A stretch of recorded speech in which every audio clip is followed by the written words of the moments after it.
Et bonjour à toutes et à tous, chères belles âmes. Bienvenue sur le podcast de la chaîne Harmoniste à Flamme. Et je suis très heureuse de vous retrouver pour ce dernier podcast de l'année 2025. Certains me diront, je vous entends, il est temps. Et c'est vrai que moi aussi, j'ai hâte de terminer cette année, ces vibrations de l'année 9, de cette clôture pour rentrer dans la vibration de l'année 1, l'année du serpent, l'année du yang, de la matérialisation dans la matière, de récupérer son pouvoir d'action, son masculin sacré. Et ça va nous faire du bien à toutes et à tous. Et puisqu'on parle de matérialisation dans la matière, je vous en reparlerai dès le prochain podcast.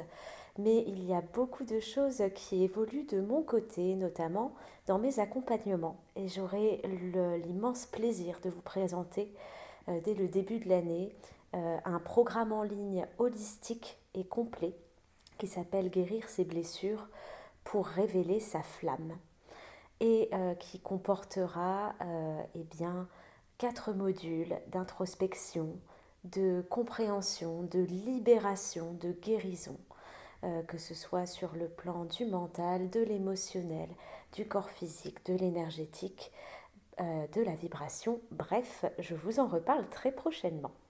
Il y aura également dès le début de cette année la sortie de mon nouveau site internet. Je vous tiendrai bien sûr informé. En attendant, puisque nous sommes dans une vibration d'année 1 qui se dessine et qu'on le ressent déjà, le sujet que j'avais envie d'aborder aujourd'hui, c'est celui de, des pièges de notre ego et de nos blessures justement quand on retrouve son autre ou de manière plus générale quand on retrouve une personne, une situation qui nous a blessés quelque temps avant, quelques mois, quelques années, à l'époque où nous n'étions justement pas conscients de ce qui se jouait en nous, de nos masques, de nos blessures, qu'on n'avait pas encore compris l'enseignement que ça venait nous chercher, qu'on n'avait pas libéré la souffrance qui y était associée. Et quand ce genre de situation revient, eh bien notre ego, bon chevalier servant qu'il est, va vouloir venir nous protéger en disant surtout n'y va pas, ou je te l'avais bien dit, tu vois bien que c'est dangereux, que ça va te faire souffrir, etc. Et du coup, le danger, c'est de l'écouter complètement, de ne pas se rendre compte et de replonger dans le même état émotionnel. Et pourquoi est-ce que je vous parle de ça? Eh bien, parce que j'en ai déjà parlé dans d'autres podcasts, mais quand on retrouve son autre, donc dans cette phase, alors pas dans les allers-retours, hein, mais même si dans les allers-retours, on vient aussi nous tester là-dessus pour voir où on en est. Mais dans cette phase de retrouvailles et de pré-réunion, il y a beaucoup de situations soit qu'on va revivre à l'identique de ce qu'on avait vécu dans notre période dysfonctionnelle avec notre autre et qui avait généré blessures, souffrances, dysfonctionnements, conflits, séparations, bref, j'en passe et des meilleurs. Sauf que ces situations ne sont pas là pour aller à la même issue. Et qu'au contraire, ce que la source vient nous montrer, c'est, regarde, toi, tu n'es plus du tout dans le même état d'être, puisque la souffrance n'est plus activée. L'autre n'est plus du tout dans le même état d'être non plus, il est beaucoup plus en conscience. Et donc, l'autre ne fait pas les choses de la même manière. Souvent, il y a des paroles différentes ou des actes différents.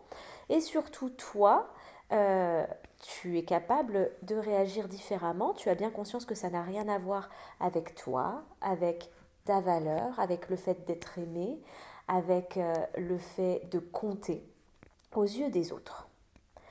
Alors, pour bien comprendre ce dont je suis en train de vous parler, je vais vous proposer un petit exemple qui m'est arrivé il y a 2 jours où je me suis amusée, évidemment a posteriori, parce que sur le coup, c'est pas extrêmement agréable de revivre ça, mais des réactions de mon ego et surtout de l'entourloupe qu'il m'a faite de ne pas voir réellement ce qui se passait. Vous allez très vite comprendre. Dans la série, donc, Père Castor ou Mère Laura raconte-nous une histoire.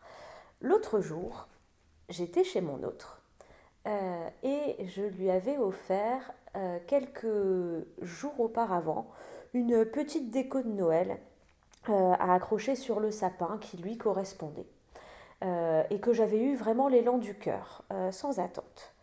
Et puis donc j'arrive chez lui, je n'avais pas encore vu le sapin, et mon ego, qui reprend un petit peu le dessus à ce moment-là, eh bien veut voir si la déco est sur le sapin.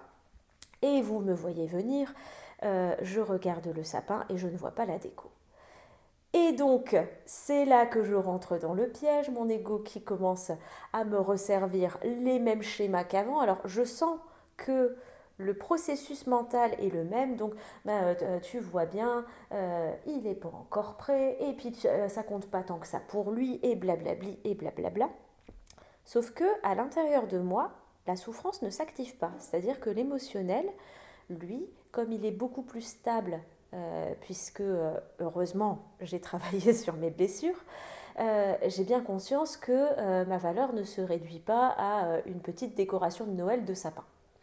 Et que ça n'a rien à voir avec ça. Donc je commence à m'apaiser toute seule, euh, en me disant qu'il a le droit d'aller à son rythme, que si ce n'est pas encore juste pour lui, ça n'a rien à voir avec moi et que c'est ok. Une demi-heure après, je repasse à côté du sapin, en venant d'une autre pièce, et je vous le donne en mille. Qu'est-ce que je vois sur ce sapin que je n'avais pas vu la première fois? La déco de Noël qui était accrochée dessus. Pourquoi je vous parle de cet exemple? Parce que c'est un exemple typique pour moi. Alors là, c'est pas très engageant, mais de comme notre ego est capable de nous balader et de nous faire prendre le filtre qu'il veut qu'on prenne. Parce qu'en l'occurrence, dans mon histoire, non seulement il y avait l'histoire de voir comment je réagissais si jamais la déco n'était pas là, mais en plus, mon ego avait voulu me formater à me dire d'avance, la déco n'est pas là, alors qu'elle était là, et donc je ne l'ai pas vue la première fois. Et je trouve ça assez révélateur de ce fonctionnement-là.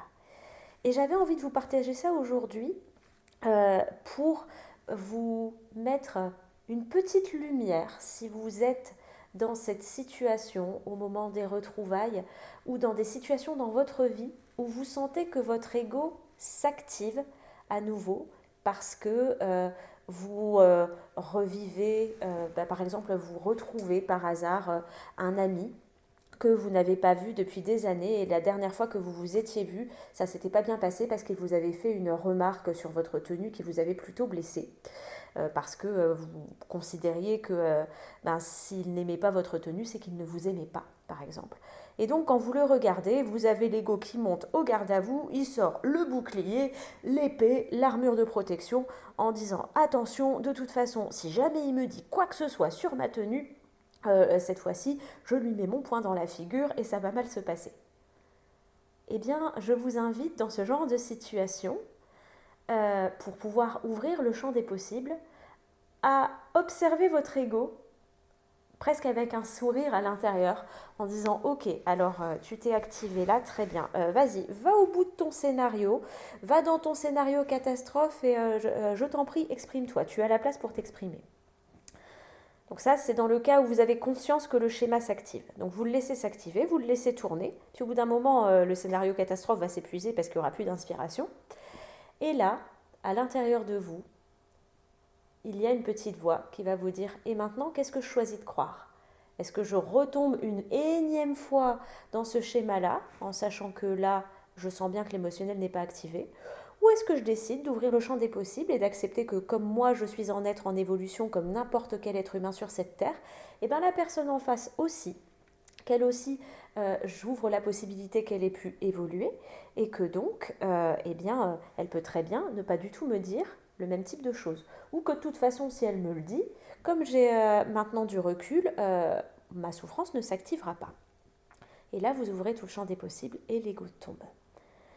Si jamais vous ne voyez pas le mécanisme de l'ego, parce que quand ça a été vraiment des choses très souffrantes, c'est un petit peu comme un tremblement de terre où ensuite vous avez des répliques, il peut y avoir besoin de réactiver plusieurs fois la situation pour continuer à nettoyer les dernières poussières, les résidus, et c'est tout à fait ok, et ça n'est absolument pas un problème d'être là-dedans. C'est normal. de devoir aller jusqu'au bout du nettoyage. Et quand ce sont des choses vraiment souffrantes, ça ne peut pas se faire en une fois.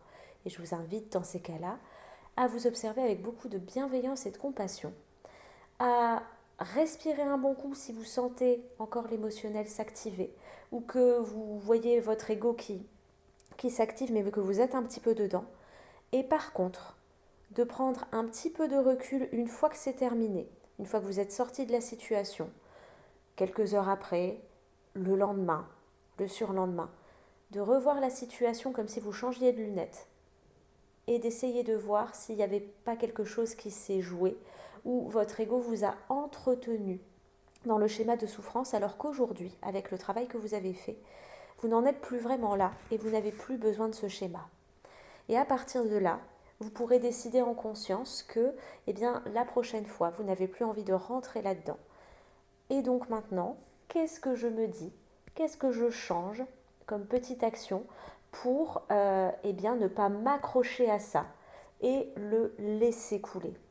Et c'est vraiment l'expression qui me vient intuitivement depuis des semaines et que je trouve extrêmement adaptée à cette fin d'année, c'est laisse couler.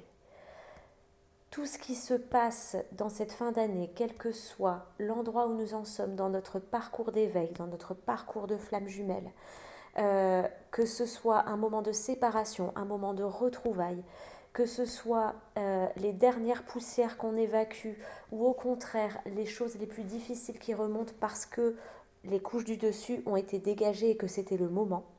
Et si vous avez besoin d'un petit peu plus d'informations là-dessus, je vous renvoie à mon podcast de début décembre sur les énergies du mois de décembre. On est vraiment sur cette expression de laisse couler. Laisse couler les larmes, laisse couler les émotions, laisse-toi traverser pour libérer tous les corps de tout ça, si c'est vraiment beaucoup de souffrance.